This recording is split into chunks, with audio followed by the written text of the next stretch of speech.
We're starting our program, and I'd like to introduce you to Elizabeth Gamsky. She is the Vice President of the Farm to Consumer Legal Defense Fund, and she's a litigating attorney. And she has practiced law in the areas of environmental, land use, and regulatory law for 25 years. We're really glad to have her at the fund. Elizabeth has another side. She's a farmer. She has goats. She makes cheese.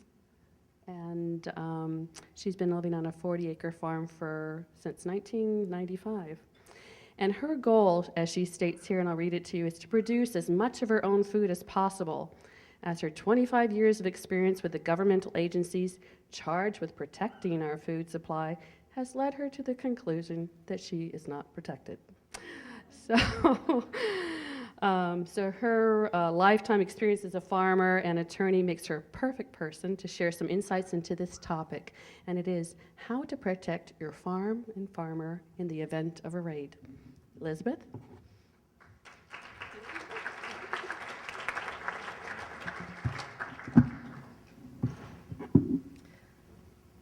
Thanks, Kathy.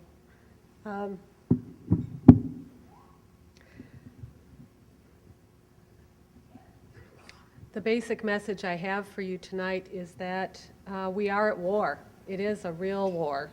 It's a war to protect our right to food freedom and to opt out of the industrialized, corporate-run, agribusiness-controlled food system that we find ourselves with. Instead, to choose, if we want to, as Joel Salatin says, he'll protect your right to eat all the Monsanto-produced food you want. But if you want to opt out, if you want to consume fresh, unprocessed foods that are produced locally by a farmer that you trust and know, then and with whom you have a personal connection, then we have some battles to fight, because we may have taken that for granted up to now, but it's obvious that that's not a right that the government recognizes.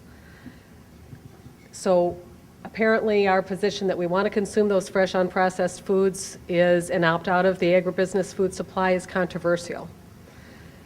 What I hope you take away from this presentation is that much of the power to turn this battle around lies with you. Historically, governments control people through fear, and that's what we're seeing now. Fear of pathogens, fear of bioterrorism, fear of contaminated food that will hurt us, and oh my God, the children. We've got to protect the children.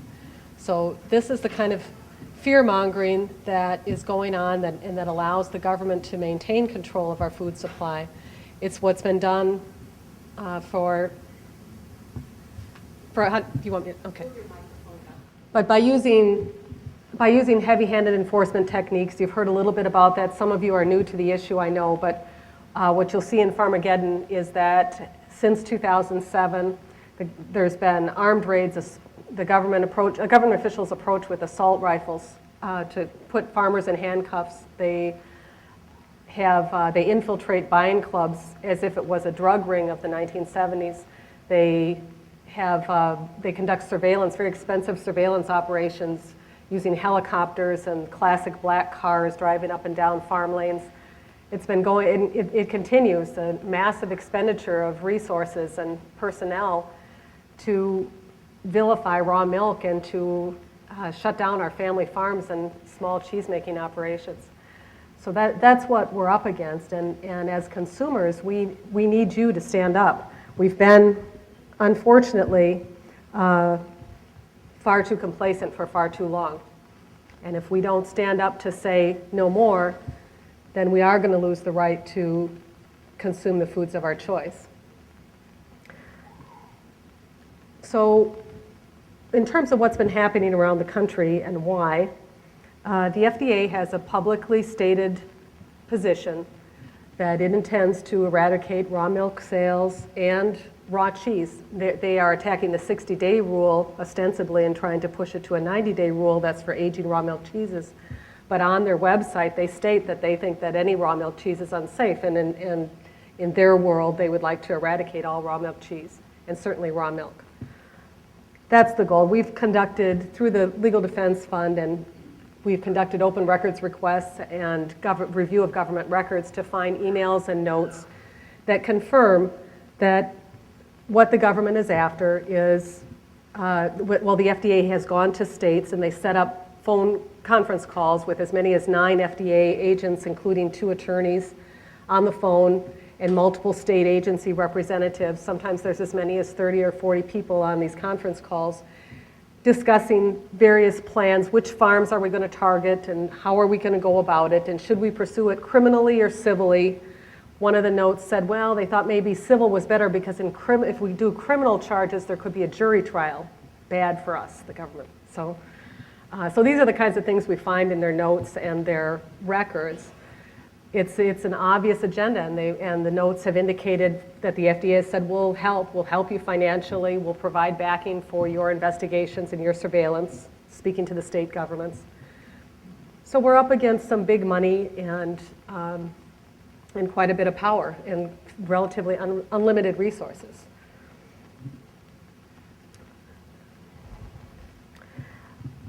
I'm going to just address for a minute the question that I got most often standing at the Legal Defense Fund table today. Many people asked, are in the red states. The red states are on the Legal Defense Fund website as the 13 states where raw milk sales are absolutely prohibited. And the question I got many times today was, are herd shares in those states legal? Herd shares where you would buy a portion of a cow or a goat or a milking animal and then be provided with the milk from your own animal. And the answer that the Legal Defense Fund gives is yes, you have a constitutional right to own an animal and to have and to take the proceeds from that animal that you own, whether it's meat or milk. Sure. But we did litigate that issue in Wisconsin, where I'm from. And the result was a decision. And in that case, to simplify the facts, there were plaintiffs who had cows appraised so that they would know precisely what their fair market value was. They paid the fair market value for that animal, entered into an arrangement with a farmer to milk their animal that they owned, and then they took the milk from that animal. And the judge in the case ruled that they had no right to do that. So we filed a motion for reconsideration with the judge and said, Judge, is that really true? And we asked a series of questions just to clarify the judge's ruling. And the judge's answers actually went all around the world. I got emails from New Zealand and Australia and Canada, and I've never gotten so much positive feedback for losing a case. So the judge said, no, plaintiffs do not have a fundamental right to own and use a dairy cow. No, plaintiffs do not have a fundamental right to consume the milk from their own cow. No, plaintiffs do not have a fundamental right to board their cow at the farm of a farmer. And this one was the one that really resonated around the world. No, plaintiffs do not have a fundamental right to produce and consume the foods of their choice. Just so you know. But that's the kind of thing that we really need to stand up and be heard on. So the next question for the consumers is, okay, what can I do? And the answer is, the most important thing you can do is show up. We found that the government really doesn't like to have the light shown on what they're doing. So when they show up with, for instance, as happened to one Wisconsin farmer, they showed up first to conduct a search, and the farmer asked for a warrant. They didn't have a warrant. So then they went back, and the farmer knew they'd be back again, so he locked everything up and called the members of his buyers club. By the time the government came back with the axes to break through the locked doors, the farmer's 10 children were lined up in front of the doors, and there were about 24 or more members of his buying club standing there with their cell phone videos going. So they didn't break through the doors, and they turned around and went home. And that does work. They're not proud of what they're doing. So just watching them, being there to observe and to bear witness, silent or not, to what's going on is very important. Know your rights.